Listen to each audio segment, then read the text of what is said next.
क्या आपने कभी गौर किया है कि आप लगातार किसी का ध्यान खींचने की कोशिश कर रहे हैं, लेकिन ऐसा लगता है कि आप ही कोशिश कर रहे हैं और वो नहीं?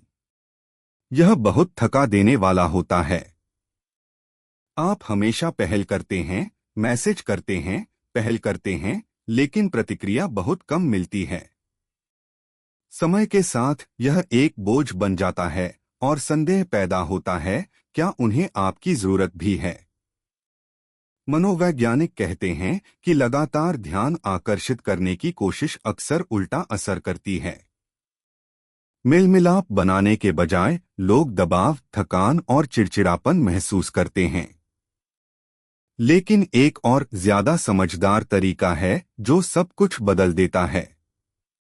अगर आप चाहते हैं कि वो आपको ढूंढे, आप पर ध्यान दें और आपको याद करें, तो बस इन 9 चरणों का पालन करें। हम हर एक को विस्तार से देखेंगे, एक भी न चुकें, क्योंकि ये आपस में जुड़े हुए हैं।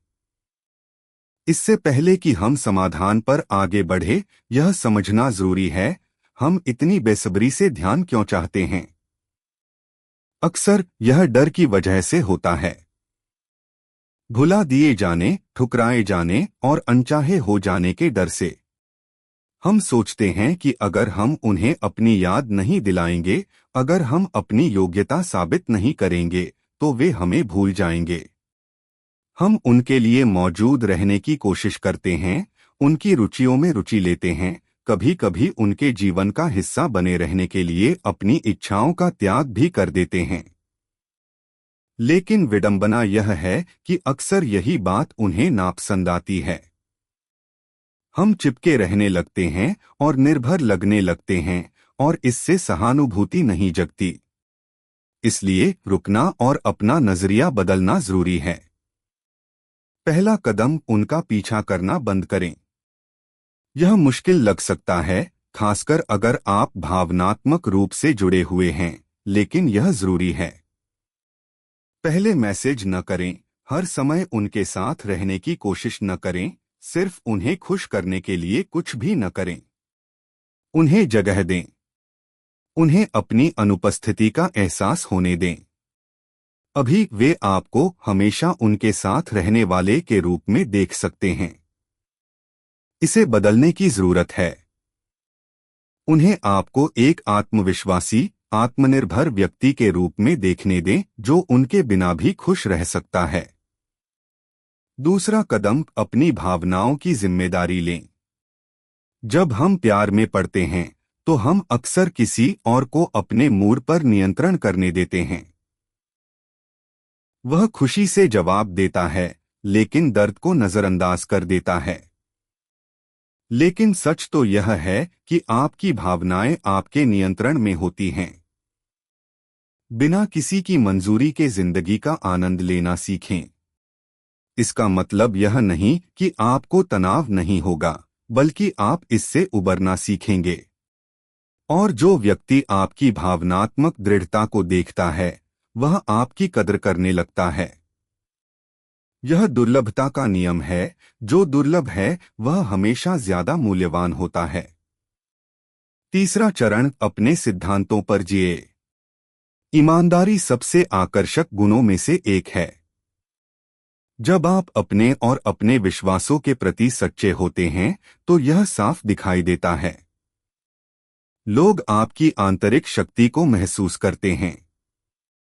आप दिखाते हैं कि आप किसी और के लिए अपने मानकों को कम नहीं करेंगे। ऐसा व्यक्ति सम्मान का पात्र होता है। इसके अलावा आप उन लोगों को आकर्षित करने लगते हैं जो वास्तव में आपके अनुकूल होते हैं। आखिरकार, मजबूत रिश्ते सिर्फ भावनाओं से ही नहीं, बल्कि साझा मूल्यों और आपसी सम्मान से भी बनते हैं। चौथा चरण, रुचि दिखाए, लेकिन ज्यादा न करें। यह दिखाना जरूरी है कि आप परवाह करते हैं, बिना चिपके। मुश्किल समय में उनका साथ दें, जरूरत पड़ने पर उनके साथ रहें, लेकिन हर समय ध्यान का केंद्र बनने की कोशिश न करें। कम बोलें, ज्यादा काम करें। और सबसे जरूरी, स्थिरता। विश्वसनीयता हमेशा विश्वास और सहानुभूति पैदा करती है। 5वां कदम, खुद पर काम करें। इसका मतलब किसी और के लिए बदलना नहीं है। इसका मतलब है अपनी खूबियों को विकसित करना, अपनी कमजोरियों को सुधारना, लक्ष्य निर्धारित करना और उन्हें हासिल करना। जब आप बड़े होते हैं, जब आपके पास एक लक्ष्य और जुनून होता है, तो आप ज्यादा आत्मविश्वासी बनते हैं और यही सबसे अच्छे लोगों और अवसरों को आकर्षित करता है। 6वां कदम, धैर्य। हर कोई तुरंत खुल नहीं जाता। अगर आप सच्ची आत्मीयता चाहते हैं तो उसे समय दें। जल्दबाजी न करें। रिश्ते आग की तरह होते हैं, अगर आप ज्यादा जोर से फूंकेंगे तो लौ बुझ जाएगी।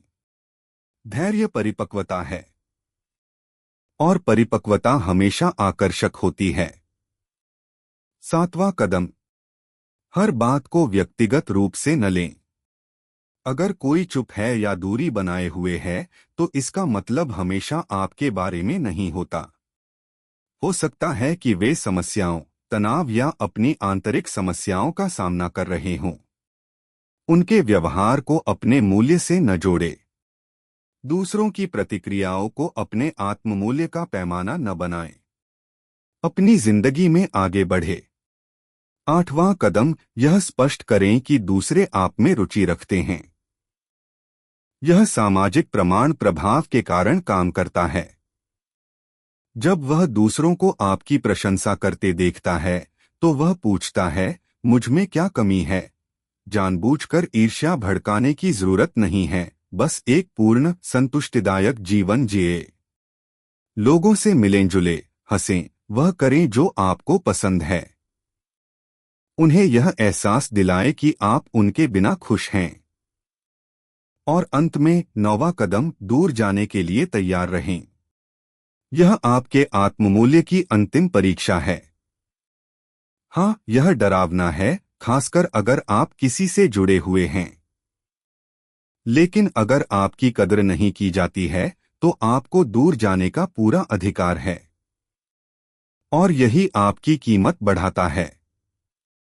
आप दिखा रहे हैं, मैं कम से संतुष्ट नहीं होऊंगा, मैं और ज्यादा का हकदार हूं। ऐसा व्यक्ति सम्मान पाता है और योग्य साथी आकर्षित करता है।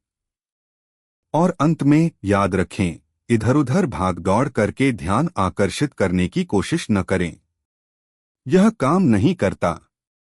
असली ताकत खुद पर काम करने में है। और अगर कोई आपकी अहमियत नहीं समझता तो उससे दूर चले जाइए। आप किसी ऐसे व्यक्ति के साथ रहने के लायक हैं जो आपको सचमुच समझता हो और आपका सम्मान करता हो, न कि किसी ऐसे व्यक्ति के साथ जो आपको खुद पर शक करने पर मजबूर करे।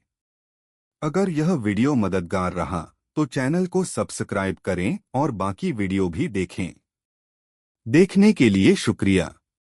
और याद रखें, कोई ऐसा व्यक्ति जो सचमुच ऐश कभी भी आपको अपना ध्यान आकर्षित करने के लिए संघर्ष नहीं करने देगा।